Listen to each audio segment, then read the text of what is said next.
আপনাদের খারাপ লাগছিল এই মেয়েটাকে দেখে, যখন ওনাকে 20 টাকা কম দেওয়া হয়েছিল তখন আপনাদের খুব খারাপ লাগছিল, যেহেতু উনি কন্টেন্ট ক্রিয়েটর জগতে কন্টেন্ট ক্রিয়েটর হিসাবে উনি কন্টেন্ট যেহেতু বানিয়ে থাকে, ওনার একটা নাম আছে, উনি বিদেশ থাকে। হ্যাঁ, উনি মহিলা একটা মানুষ। ওনার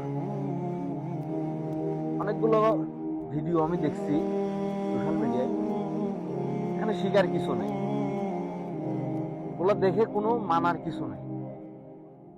ওগুলো যুব সমাজ ধ্বংস করতে যথেষ্ট। ওনার যথেষ্ট বয়স হয়েছে, আল্লাহ ওনাকে যথেষ্ট বুঝদান করেন নাই। ওনার বোঝা উচিত যে আমার বয়স হয়েছে, আমার একটু মেনে চলে চলা উচিত। এই অনলাইন জগৎটা আপনি যদি পরিবেশন করতে পারেন ভালোভাবে, তাহলে আপনার জন্য ঠিক আছে। আপনি নোংরামি দিয়ে আর টাকা ইনকাম করার ধান্দা নিয়ে যা খুশি তা করতে পারবেন না। এর নমুনা দেখেন আপনারা। এরা মানে সুযোগ পেলে কি করে না করে, মানে কি বলবো, খালি একটা সুযোগ পেয়েছে টাকা কামানোর সুযোগ।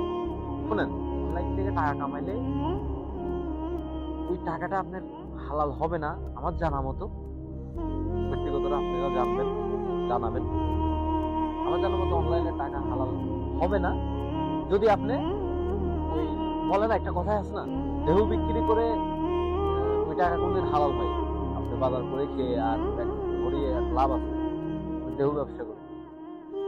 আমি যদি শরীর ঘামিয়ে যদি ইনকাম করে খাই, সেটা আমাকে আল্লাহ তাআলা হালাল করে দিবে। আমি যদি দেহ বেচে দেহ ব্যবসা করে, হবে না। তো কেমন হয়ে গেল না, কেউ অনলাইনে ভালো কাজ করতেছেন, মানবতার কাজ করতেছেন, কেউ অনলাইনে অশ্লীলতা ছড়াইতেছে। দুজনের মধ্যে দুরকম পার্থক্য না। আসলে আপনাদেরকে সবাইকে বুঝদান করবো, এটাই বুঝাবো। আর এরা কি করতেছে দেখুন, এদের নিয়ে কি করতেছে।